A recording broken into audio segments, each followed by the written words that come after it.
here again with Erica Komisar, who spoke at ARC, Jordan Peterson's organization. Very well reviewed there, also interviewed by Tammy Peterson. And you've had the most watched episode of my show here. So thanks for joining again, Erica. Thank you for having me. Despite it being the most watched show, it did result in some controversy. People were asking, these are great ideas, but what is the scientific research backing it?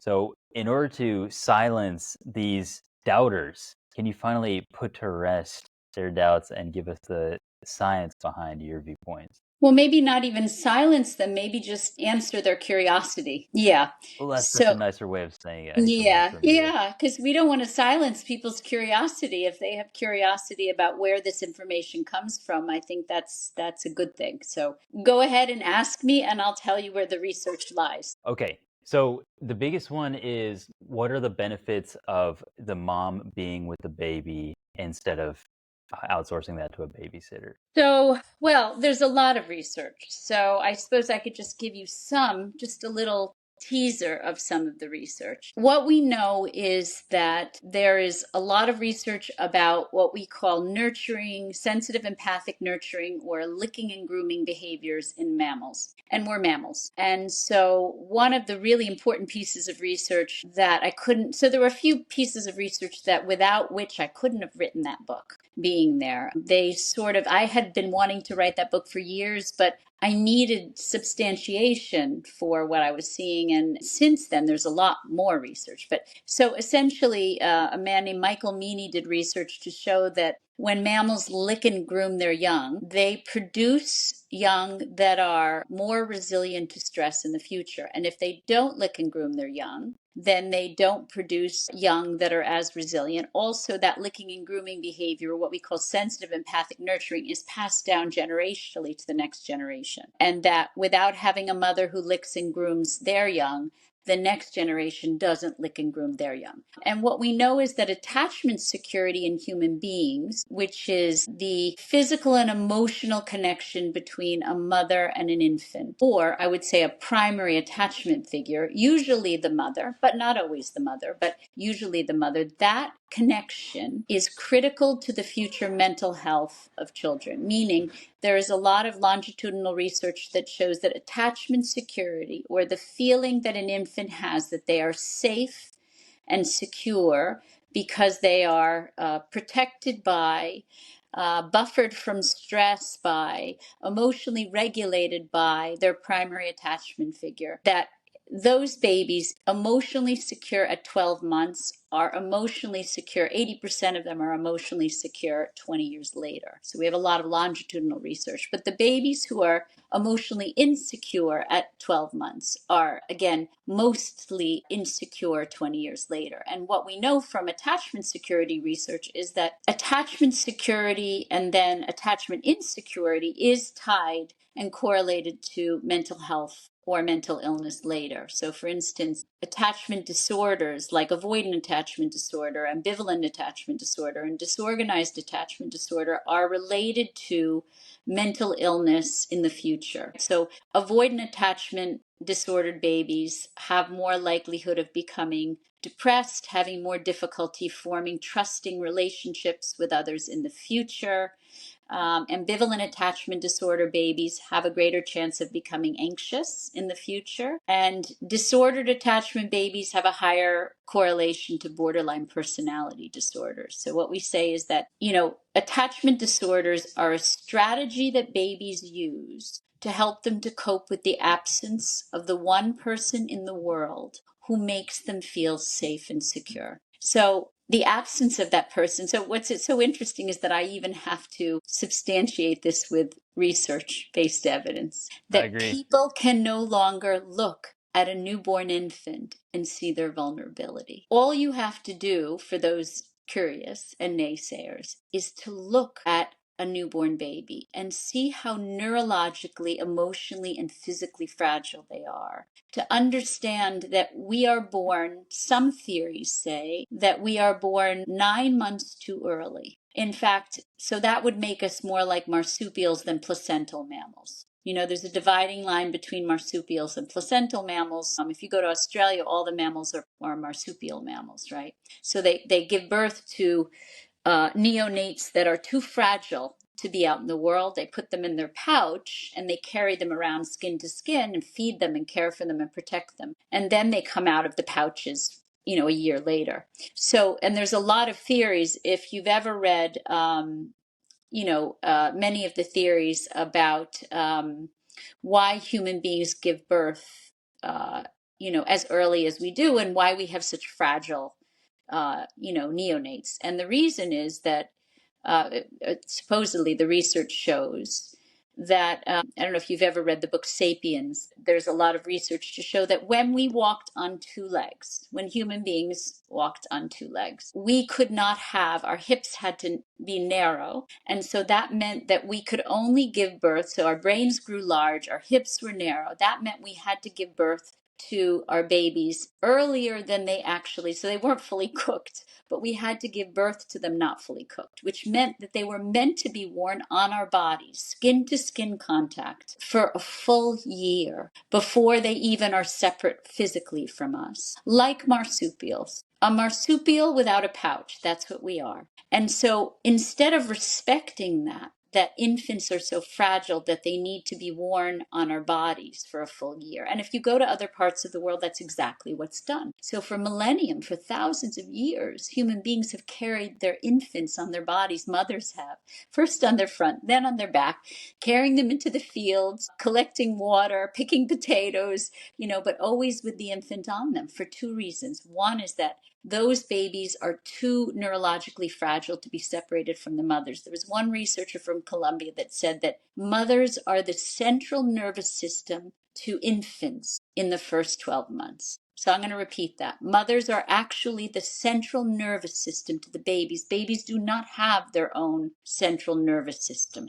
They need the mothers to be their central nervous system in the first year. And what mothers do, again, is buffer babies from stress, because the stress regulating part of the brain, what we call the amygdala, is meant to be offline for the first year, meant to remain very quiet. And the only way it can remain quiet is that the baby feels safe. And so there was another researcher named Judy Mesman who said that babies in other parts of the world cry less than babies in the West. Because in the West, we have this perverse idea that we are not like marsupials. We do not have to have our babies near us. We can put them in the other room, in cribs, give them to daycare centers. Anybody can care for them. Somehow we lost the thread that we are not any different than any other mammal, in that we are responsible to create a sense of security and safety in our young in the first year, and in our case, the first 3 years, because the first year is a period of,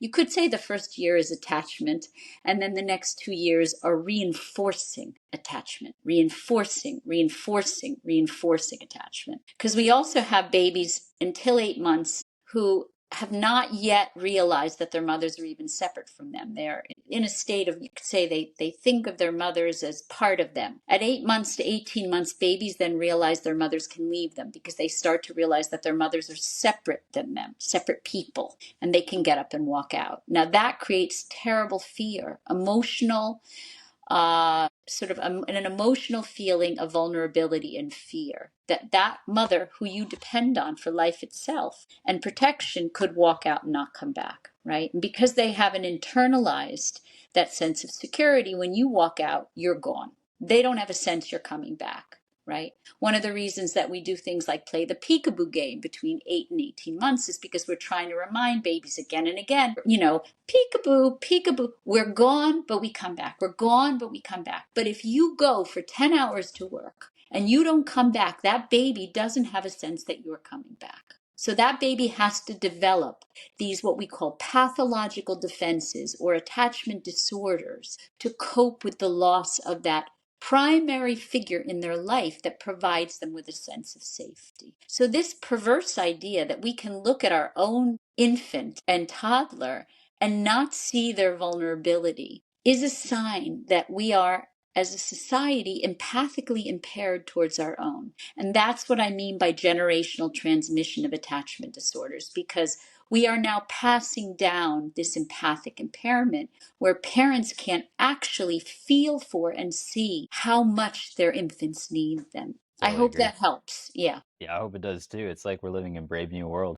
So Yes. one stat that you mentioned is the secure attachment at the age of 12 months with the primary attachment figure. So then the question would be, um, is it possible for the mom to have that secure attachment as a primary attachment figure if she's going to work regularly without the baby on her skin or present? So, John Bowlby, who's the father of attachment, big book called Attachment. You should read it. If you're interested, anybody who's interested in the research should read. John Bowlby had two big books, and they're really worth a read. One was called Attachment, one was called Separation. And he looked all over the world at how babies were raised and looked at all of the biological evidence to substantiate the idea that attachment is what helps us to adjust to this world that we're born into, to feel secure enough that we can then go out into the world and feel in having internalized that sense that we're safe, right? Because without that, we're too fragile. So we may form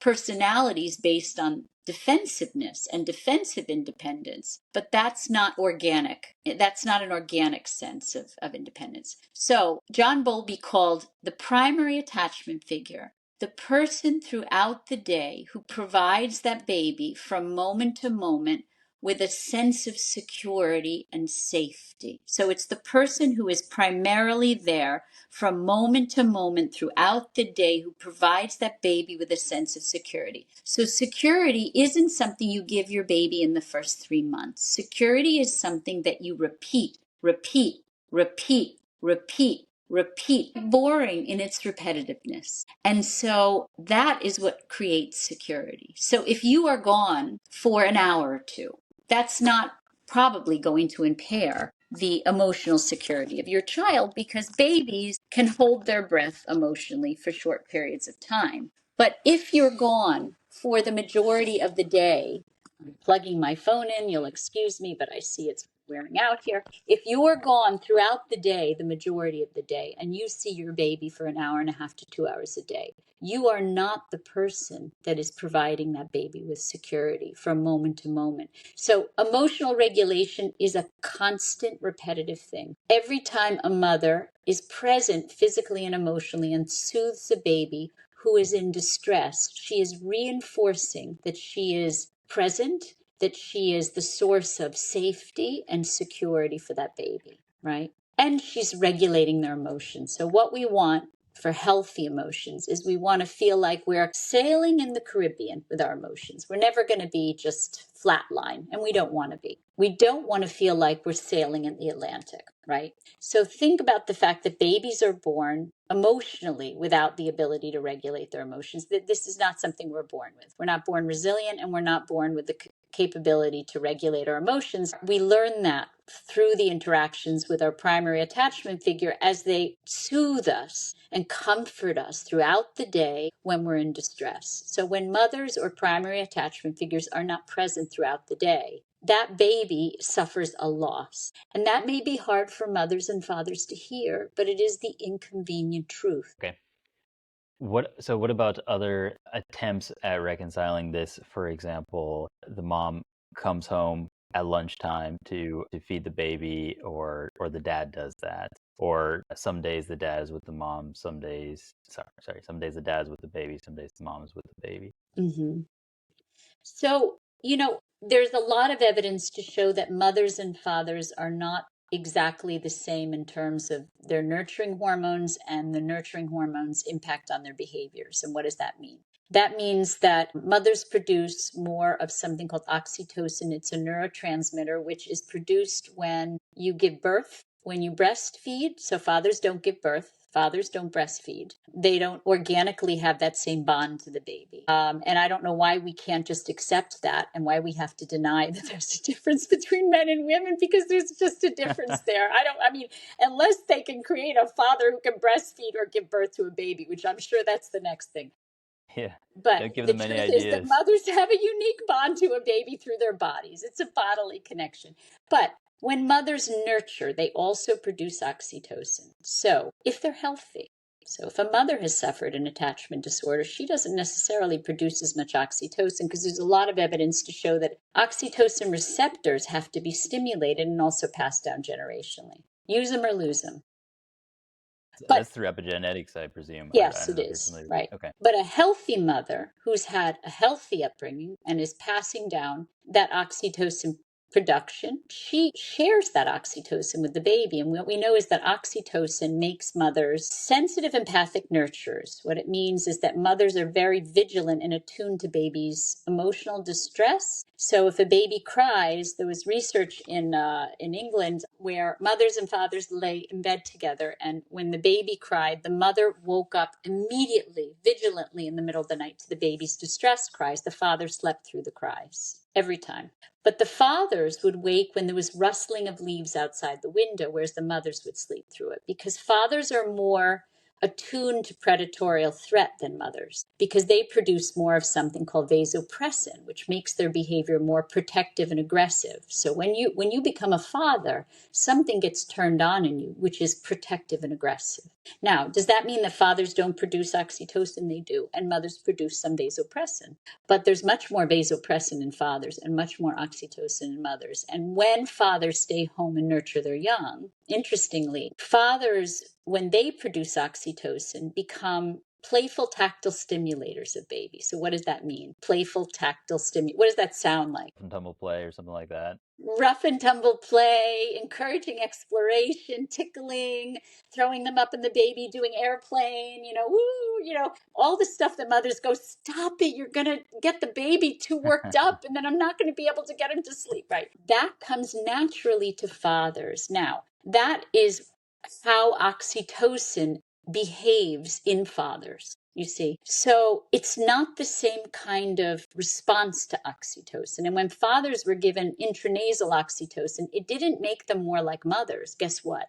It made them more manically like fathers. So now they were throwing the baby higher up in the air, tickling them harder, running around, roughhousing play. So what does that say? That says that in the first 3 years, babies need sensitive, empathic nurturing as a way to ensure safety and security, right? To know that when they're in distress, their emotional distress will be met with calm, soothing, and comforting responses. Fathers want to move babies away from distress because think about a lion. A father lion on the African plains. Now, that baby is going to get eaten by another male lion unless that father says, get going, come on, you're okay, you fell down, come on, go on. And so it is an instinctual evolutionary process that we are not the same in terms of our nurturing behaviors, nor our hormones behind them. And that doesn't mean that fathers can't learn to be sensitive, empathic nurturers. They can. But generally, if they aren't taught about this, fathers behave differently than mothers, right? Now, healthy mothers. And I have to qualify that and say there are a lot of mothers today who are very disconnected from their instincts. In my generation, there was an ad. How many licks does it take to get to the center of the Tootsie Pop was the ad. I remember that. Yeah. How many generations does it take to kill maternal instincts? And I would say we're getting pretty close to understanding that 3 generations and 4 generations in, we are destroying maternal instincts. But I'm very hopeful because I see mothers who have had mothers who have attachment disorders waking up and saying, wait a second, this doesn't feel right to me. Who have mothers that say, you're too smart to stay home with your child. You should go to work because that's what you trained for. And anybody can take, these are what their mothers are telling them. And these young women are going, hell no, I won't go. And they're standing up to their husbands who have been raised the same way and saying, my instincts are telling me that this is not right, that I should take care of this baby and I'm not going back to my job. So I feel hopeful. Thank you for that. To the point of the baby crying at night, how do we respond to this? There's different theories. At a certain age, you let them cry it out. Otherwise, they're just going to keep crying because it's kind of like a behavioral reward. If you You're if you talking go up about to them. Ferber. Ferber was a very destructive man, very destructive to babies' mental health. And I'll tell you why. Ferber encouraged the development of pathological defenses in babies. He told parents that babies aren't supposed to cry, and you have to let them cry until they develop something called learned helplessness. What we know is that safety and security is not something that develops in 3 months. It's not something that develops in 6 months. It takes years to develop a feeling of security, and depending on the sensitivity of the child, it can take more years. So if you have an emotionally and neurologically fragile child, what we call a sensitive baby, they're harder to soothe. They are more sensitive to stress in their environment, and they are the babies that are most at risk for things like anxiety and depression and personality disorders and all those things, attachment disorders.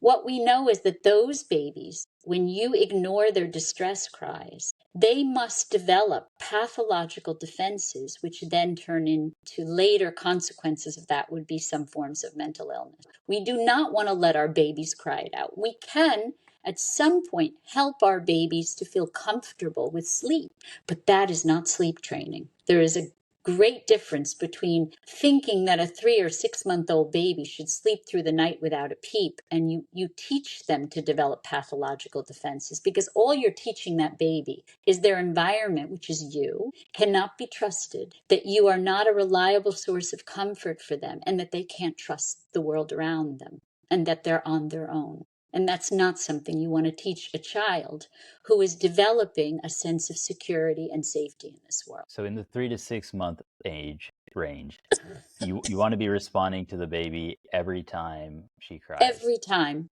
Babies do not manipulate adults. Adults manipulate adults by writing books that are damaging to babies, but babies do not manipulate adults. Babies just have needs. Where There's should no the baby be manipulation sleeping? going on. Where should the baby be sleeping at that age? Nature dictates that a baby should be sleeping by its mother's side for the first few weeks, few months, even few years. That's what nature dictates. If you go to any other part of the world, you will see that children sleep with their parents until they feel secure. In our culture, we believe in separation at a very early stage. Now, is that for the babies? No. That's for the grown-ups, right? So what we've done is we've created a culture that's very adult-centric, not child-centric, very narcissistic, very independence-oriented, defensive independence-oriented, very self-sufficiency-oriented. And that's not what human beings are about. Human beings are social. We lived in caves. We didn't have 5-bedroom, 5,000 square foot houses. We lived in caves together and provided each other with a feeling of safety and security. We're not any different than a pack of wolves. So you take a newborn or a toddler, and, it's rather unnatural to have them sleep on their own. Sometimes I have little kids come to see me in my office, and they'll say, I don't understand why mommy and daddy get to sleep together. They're grown-ups and not as scared, and I'm little, and I'm so scared, and I'm the one sleeping on my own. Now, how do you answer that? I don't know. I've never thought of that. Yeah, there's What your about answer. the danger of smothering the baby? There's no danger unless you're a drug addict or an alcoholic. So the reason I think it was the American Pediatric Association came out and said mothers shouldn't sleep with babies. Do you know why? Sell cribs? No, because half of Americans take some kind of sleep aid. Do you know one of the first things we ask as a therapist is, do you have sleep issues? Do you take any medication? It's the first sign of depression or anxiety is when you don't sleep, right? So if half of America is taking Ambien and melatonin and on psychopharmacological drugs and drinking alcohol and doing illegal drugs, what are you going to say? What they should have said is, if you have a drug or alcohol problem or you're taking sleep medication, sure, you probably shouldn't be sleeping with your baby. But if you're a healthy parent who's not an alcoholic, not a drug addict, and is not taking sleep medication, then you can sleep with your baby, because it's natural to sleep with your baby, and your instincts will never let you roll on your baby. So is it the case that babies cry more at night if they don't have a secure attachment, if the mom is out of the house for so long? Absolutely. And there's lots of research to show that nighttime security, it's actually called nighttime security, is even more critical to the emotional security of infants than daytime security. And daytime security is pretty damn important. So the research shows that when babies are left to cry at night and not comforted and soothed, it impedes their feeling of emotional security even more than daytime. And daytime's important. Yeah. Well, Because that would make sense. when are you most Right. alone and when are you most frightened? At night. Right. Exactly. Yeah. Right. And So in now that you danger. have this neonate, this infant, this toddler who's terrified of the dark, and you're ignoring their fear. What? Calling it manipulation? It's not manipulation. It's just plain old fear. And you're ignoring your child's fear. How can that ever be a good thing? Well, if you go back to the cave example, it would be unthinkable for the child to just be in some corner of the cave by herself Unthinkable. when there's wolves roaming around outside. Unthinkable. Unthinkable. Wow. Okay. Well, I think we have silenced, or how you put it, so much better, dialogued maybe Responded to with. people's curiosity. People should be curious. Why they're not curious before I get on a podcast and talk about it is the question. And I do think that we have damaged, I don't think we have irreparably damaged, in many cases, people's instincts. Fathers' instincts too. Fathers used to say, oh my God, I want the best for my baby. What can I do to make sure my baby is emotionally secure and has the best chance in life of being mentally healthy? That's what fathers used to say.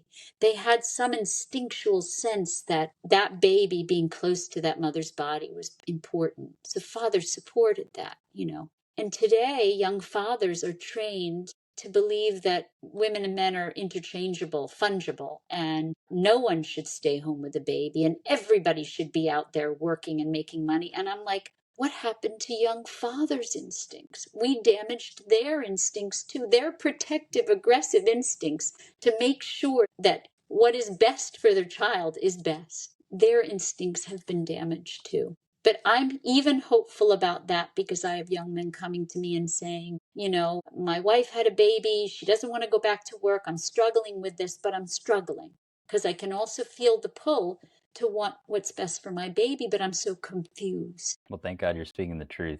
Thank you so much, and keep speaking it, and I'll do my best to support it. Thank you.